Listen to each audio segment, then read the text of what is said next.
Welcome to another episode of Management Muse. I'm your host, Cindi Baldi, and this is my husband and co-host, Geoffrey Tumlin. Yellow! Welcome to the podcast where we try to inspire better work performance. Thanks for listening.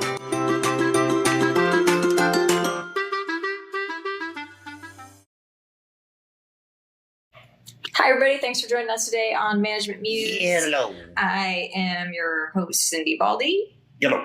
And that is my co-host and husband, Geoffrey Tumlin. Yellow. And today we are going to talk about challenges with praise, or how sometimes it's effective differently depending on some of your personality traits. Yeah. I would say that's my piece of this is that I'm kind of cheerleader in chief. And so sometimes I've got to be careful not to make my praise general and to make it specific so that it doesn't get diluted, because I'm usually always telling people, good job, way to go. Right. And so as a consequence, sometimes when you say it and mean it, they're just kind of taking that as it doesn't have as much weight. Sure. Yeah, it's dilution. Yeah. Right. You hear it all the time. And so I've been careful over the past few years to try to make it very specific. And so not just, hey, you're doing great, but look, that was exactly what you needed to say in that meeting. We got to push for this, whatever it is. We got to push for this thing we need. You did it exactly right. Great job. And so it's actually tied to a specific event. I think that's probably one of the tips that you might try if you tend to be like a cheerleader. I also think that it's sort of the mix between some of the effectiveness of reciprocity, some of the studies on reciprocity by Cialdini that identify, and Cialdini has interesting studies. So he has one that is talking about Robert Cialdini, University of Arizona. Wake up nerds. Influence. Yeah. Great book. Yeah. Fantastic book. Some people don't like the book because they feel like it's like manipulation, but I think like we're all subject to it, and it makes you better able to navigate the social environment to understand some of those tools. Yeah. Doesn't mean you have to use them. Yeah. But some of the things that he said were, or one of the pieces of research that he's expanded on from the original book is reciprocity. And so there have been some studies where they did like servers and they looked at how much of a tip they got. And they did it for like a clean slate where like it was just, here's your bill. Like the control group. Right. And then they added in a piece of chocolate that clearly came to everybody. Yeah. And there was a bump. But the biggest bump, and it was pretty substantial, like it put the tip above 20% from what I remember. And the biggest bump was when the waiter left the candy and then walked away and then turned around and was like, hey, you all have been so great, and I know you like these.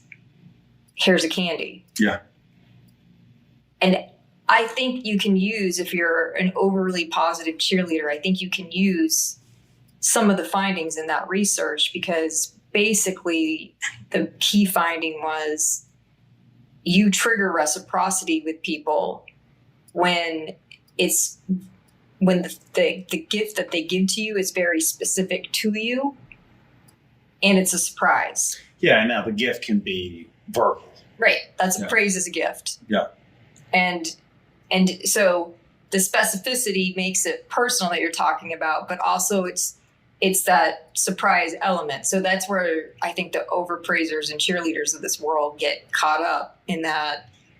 Basically, they're always giving it, and so it's never kind of a surprise. Right. And I think you still need to be like, good job.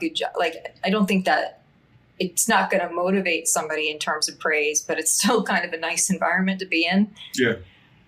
But you do have to make an effort to sort of think about that person as an individual and what would would mean a lot to them, or the specific thing that you're grateful for. So it's clear that you thought of them. Yeah. And that you're doing this just randomly. It's not like on a schedule. It's not waiting for an annual review. Yeah. So that way, like, they're actually like feeling the praise. Yeah. Yeah. I think that's probably a way of thinking of it. That's the 1-2 punch, right? Right. If you really want your praise to stick, part one is have it be individualized, which is, it's for something specific, or if it's an actual gift, it's something. Or it's like a praise that is specific to them, like, not good job, but like, good job on I this. really appreciate that you did this. Yeah. Yeah. This contribution in this meeting, sometimes we talk about that as having a timestamp. Yeah. This on Tuesday at the staff meeting, when you said blank, I thought that was brilliant. Right. The key is that you're not going around the room and being like, hey, you did that well, and you did that well.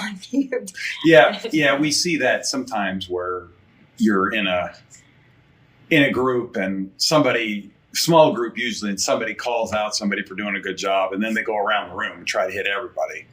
Which, I get what they're doing. They're trying to be like, trying to get at fairness. But, if you are picking the moments where somebody stands out and kind of keeping an eye on it, that it's not just always the same person, then, somebody else is going to have their meeting. Yeah, sure. They get called out. Yeah, you're kind of back to this 1-2 punch of it's specific, like you said, and then it's also not predictable. Yeah, and there's some social learning that comes from that as well. Like, I do agree we always have to worry about fairness, because fairness is just it drives so much negativity, so many negative things about it. But, if you are spreading it around over a period of time and doing it because you really believe it was actually a good thing, then there's a social learning component that people pick up on, like, oh, okay, so that's what's valued. Yeah. Yeah. And the fairness thing is washing that out as well. Yeah, it's this idea of unpredictability, right, is the variable reward schedule that makes a lot of social media so sticky, because you don't know exactly when you're going to get a thumbs up, or when all of a sudden you're going to get a bunch of likes on something. And so you just don't know when the rewards are coming. And that's the same thing in human relations. And, not knowing when you're going to get a kind word. And that's why the grumpy people in this regard have an advantage, right? Like somebody who tends to be on the negative side. Yeah. Like people almost fall down on themselves when they get, a second's praise from them, because it's so rare and shocking. Yeah. Right. And sometimes, this is not like, this isn't our approved technique, right? In order to make it stick, stop giving praise. Right. No, definitely not our approved technique, because there are other problems that it kicks off. Depending on exactly how negative you are. It's a lousy environment to be in when somebody is constantly negative. So, that's not worth the trade-off of holding back on the praise. Yeah.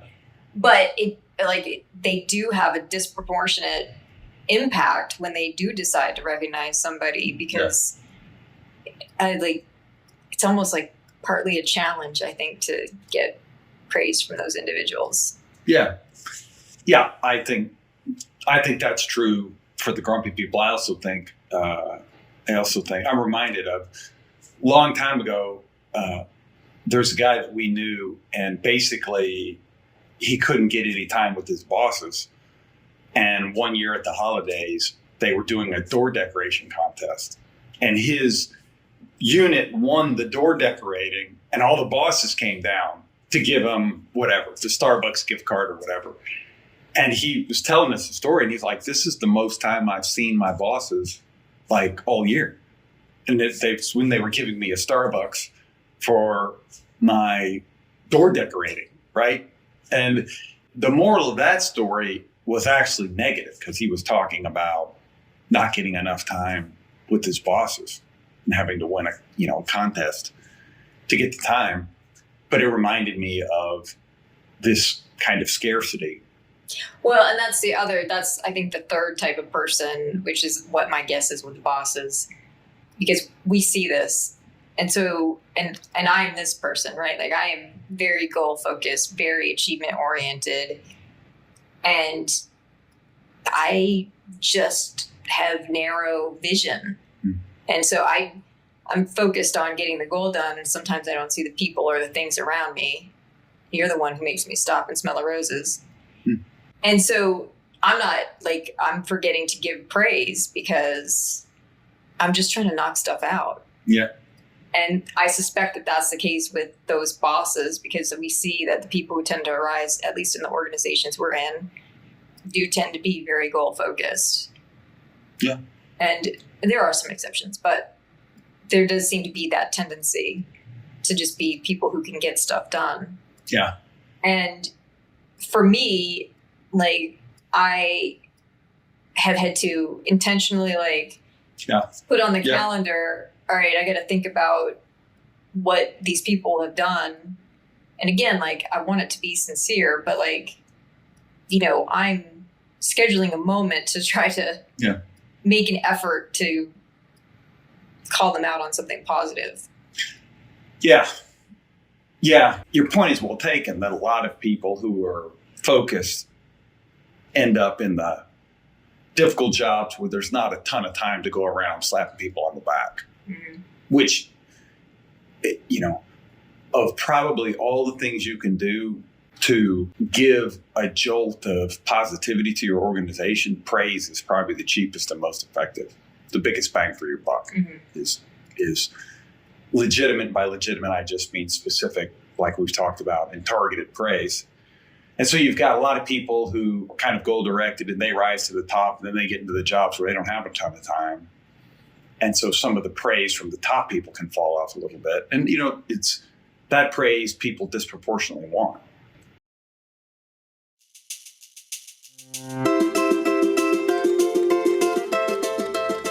Hello, musers. Now it's time for commercial break. She talked about praise. Cindi measures praise. Cindi measures communication. Cindi measures culture. Cindi measures satisfaction and engagement. Basically, everything you need to get the internal health of your company. These surveys are not SurveyMonkey. This is not something that's just descriptive statistics. This many people say this, this many people say this. It's actually scientific. And we're drawing inferences, which wake up nerds. That means that we're actually telling you this. Predicting. That's right. Or likely to be predicting. This is likely to predict the people most satisfied with your organization. These things. So if you do these things, you're going to have people who stay longer. You're not going to have as much turnover. You're going to have better performance, etc. And so wildly, it's a quantum leap above anything that you could slap together on SurveyMonkey. And we've only been doing it for 9 years, but we have multiple 9-year clients. People who started with us the very first year and have done it every year since. Most people who pick these up do them year over year over year. And it's an amazing product. Cindi's company, Culsure.com, Culsure, Culsure. Call her.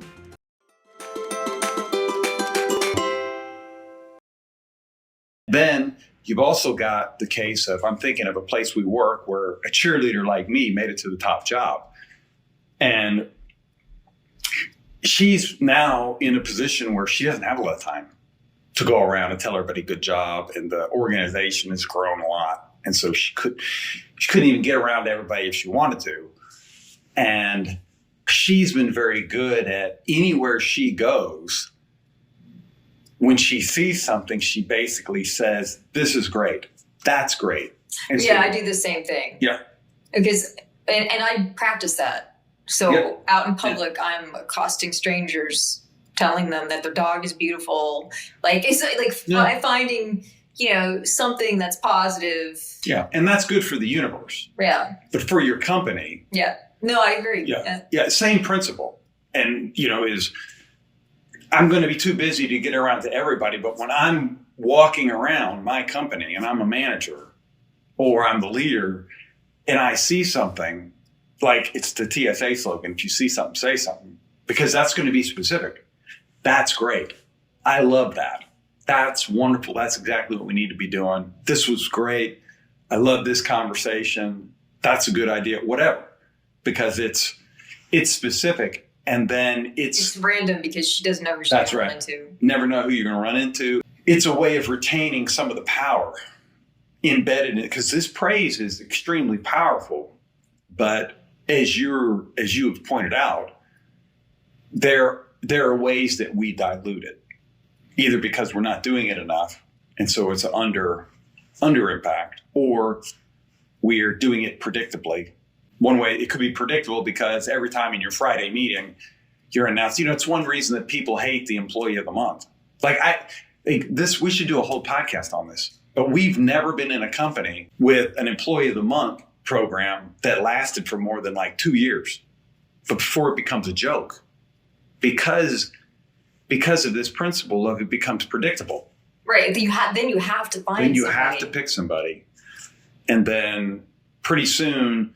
You just pick somebody, you do your best, you don't put as much thought into it, and you pick somebody that other people are like, well, why'd you do that? And then the thing is, within usually 18 months to 2 years, the whole program falls apart, and it's more of a joke. It becomes, in most companies, an award people do not want.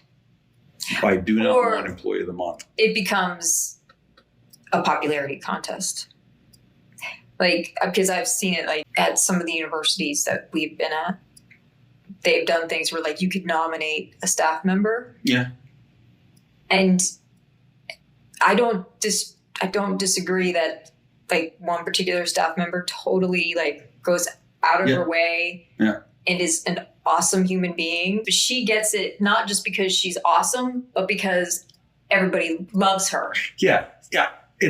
I feel like, and you can correct me if I'm wrong, but I like almost every company we go into that has an Employee of the Month program, within a month or two of us being there, we're asking them to unwind it. Because that's the leader. The leader's job is to acknowledge, the manager's job is to acknowledge good work. And there shouldn't be a nominating system. Like your company, you've got other things to do besides nominate people for kudos. We're not opposed to kudos, but that should be embedded in the managers of scanning the horizon of what people, specifically their people, are doing, and then pointing that out. And then if you've got a supportive enough culture, your people are doing enough attaboys and attagirls that you don't need a formal program for this.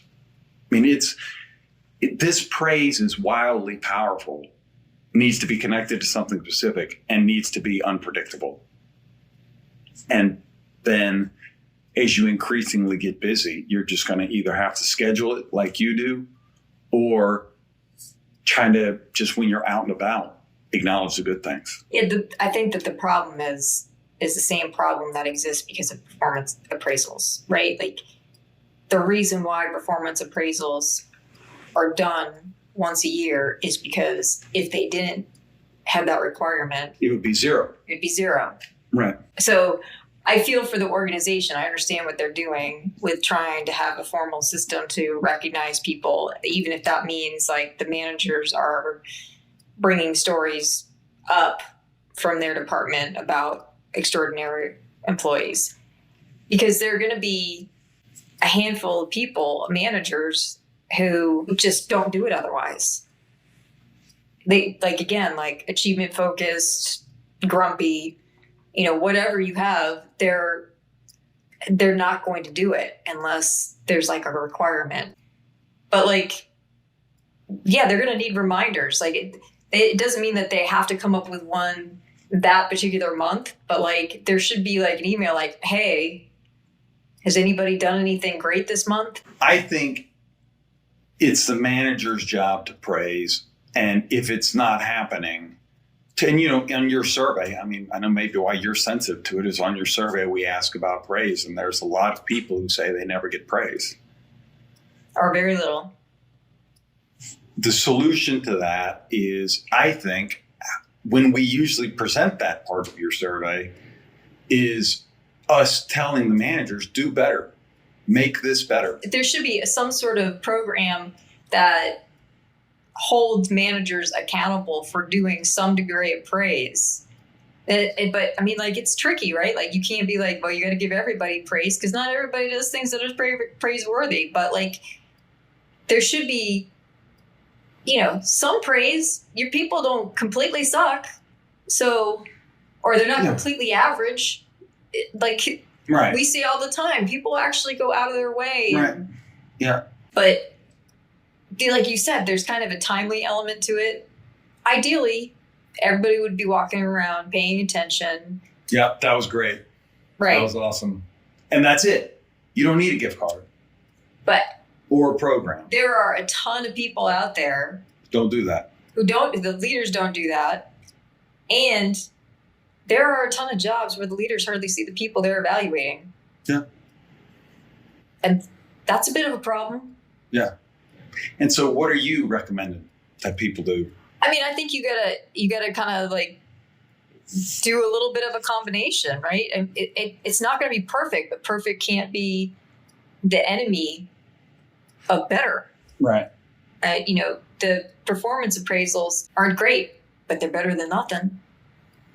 And so, I think everybody needs a reminder. I think my recommendation is just something as simple as, an email and a mechanism for the manager to record it. Because again, like this stuff, ideally done in the moment, but minimally, this should be showing up on a performance appraisal. So somewhere it needs to be recorded that this person has done this other thing, because I guarantee you at the end of the year, the manager's not going to remember. We want it to not be only in the annual review. Right. We're just trying to build a muscle. Yeah, a habit. You don't have to praise people all the time.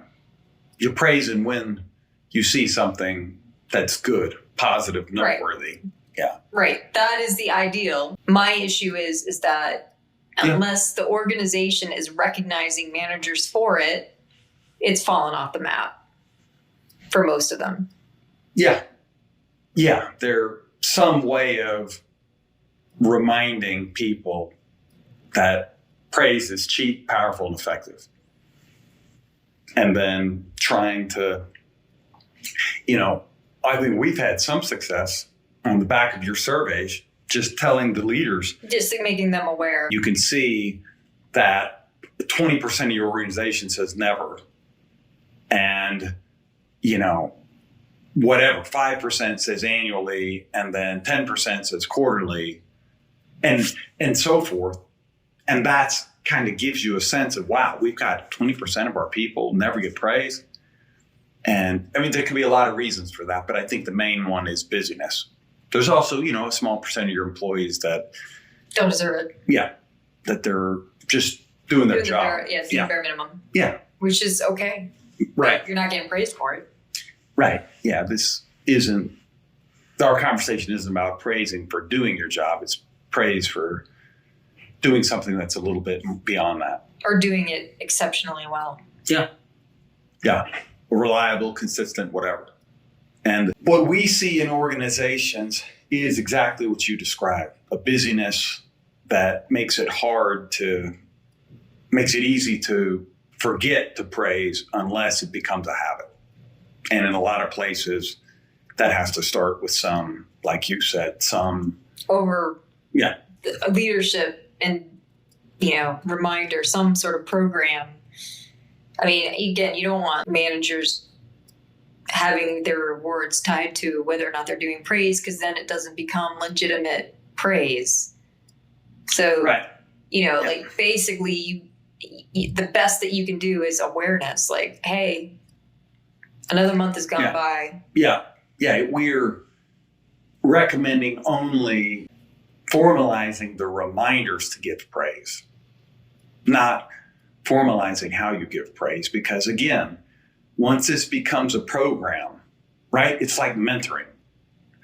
Once you make mentoring a program and you pair people up, it loses a lot of its impact because that's more of a organic process. You can encourage it, but people have to find their mentors, and mentors have to find their proteges.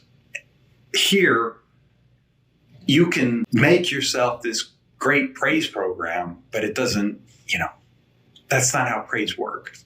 Praise should be organic, as close to in the moment as possible. And to help build that muscle, yes, it's fine to have some type of reminder, but that doesn't scale up to all the leaders getting together and creating a praise program. And then from the back of that, there's employee of the month or shining star or whatever. None of that stuff ever works in our experience. No. And we've been at this for, it's coming up into our 20th year. And nobody cares about those programs. No, but you know what does work? Social media and the praise that gets put up there from customers. Well, sharing sure. that. Yeah. Because again, that's random. Yeah. And completely organic, like grassroots type. Right. I mean, it doesn't take away, you still need praise from your boss and you still praise from your boss. But leadership can formalize that because that's random. But they can formalize looking through that, grabbing that, and then sending it to the person who was called out in a positive way. Yeah. And that's also, it's the customer doing it, but it's the boss who's implementing procedures to basically share it, make sure that they know. Yeah. I mean, it's powerful. I still remember, it's been probably 15 years ago, but I was walking through the main building at the University of Texas on some random day, had my head on whatever, and I hear this student is like, hey, Dr. Tumlin. And I turn, and this guy I recognized from a couple years back. I'm like, hey, man, I thought you were graduating. He's like, I'm graduating in a week. And I'm like, oh, all right, good. What you gonna do? And he told me, and he's like, hey, I just wanted to tell you, you're the best professor I had my whole time here. That's sweet. He gave me a big old hug, and I was just like sitting in front of that main building, with hundreds of people going by. And it just felt like $1 million. And still, I'm thinking about it right now, feel good again, 15 years later. Yeah, I still have letters. Yeah, sure. They were so sweet. They'd pin them to your cork board on your door. Oh, in Louisiana?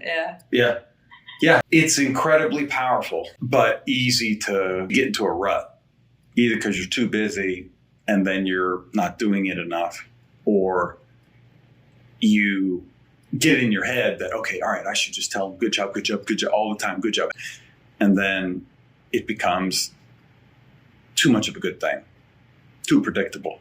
And so it loses some of its impact over time. All right. Last words. Yeah, I think I would leave you with, a few things about praise that we've seen over the years that really work. And so one we mentioned before on this podcast is CEO, who I'm thinking about. You probably know who I'm thinking about, where every time she sees something she loves, she basically says, I love that. That's great. I think that's amazing. Another is random, every once in a blue moon, somebody sees something way above and beyond and they call it out in a meeting and it reinforces the core value. And so you get kind of a double bang for your buck. And so you get, on the one hand, a reinforcement of the core value, and on the other hand, somebody feeling really good about something.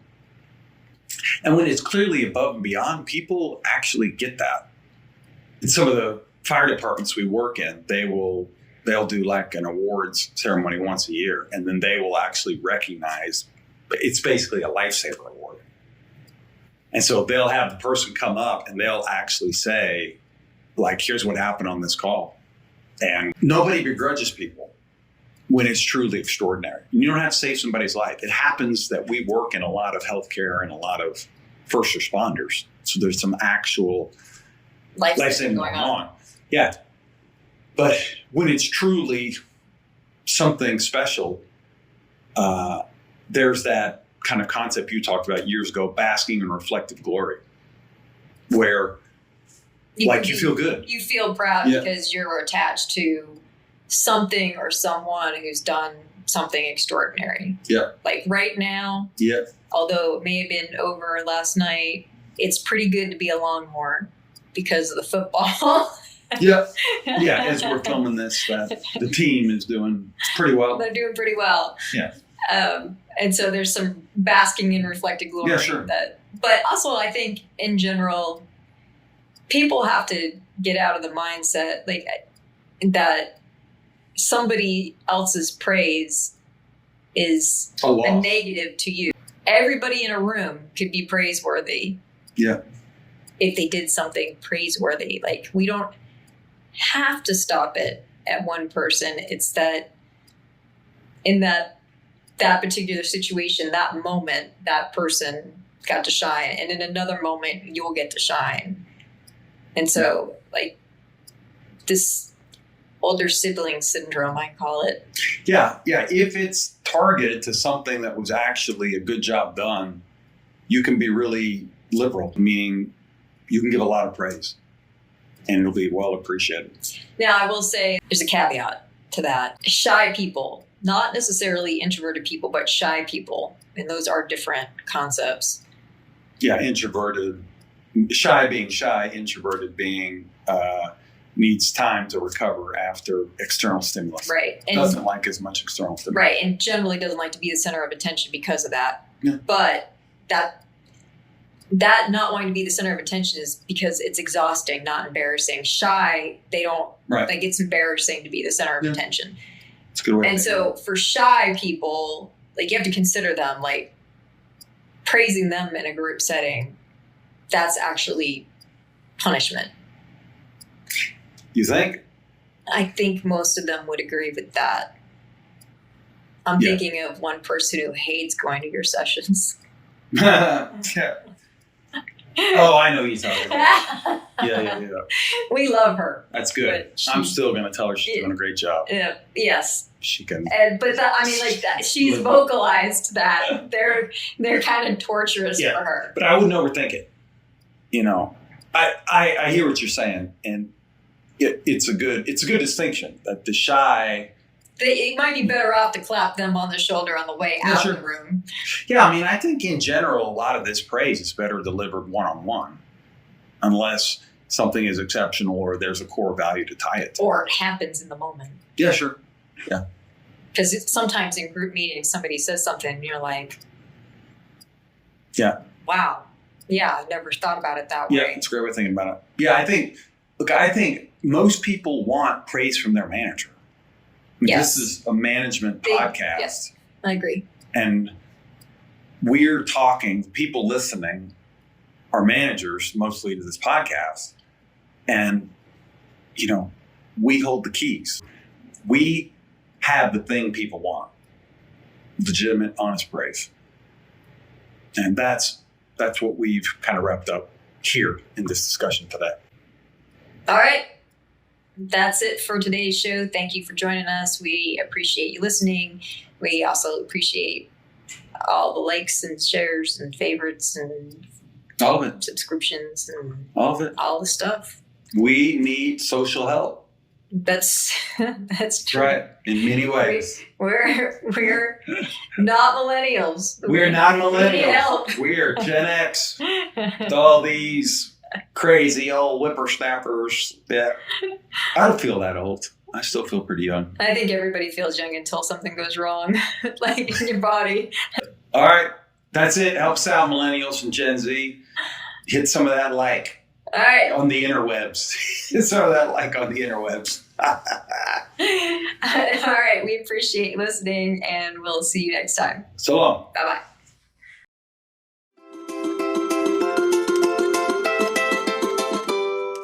We hope you enjoyed this episode. If you want to learn more about the topic, check out our show notes. And if you want to help us out, like, share, subscribe, and 5 stars are all deeply appreciated. See you next time on The Management Muse.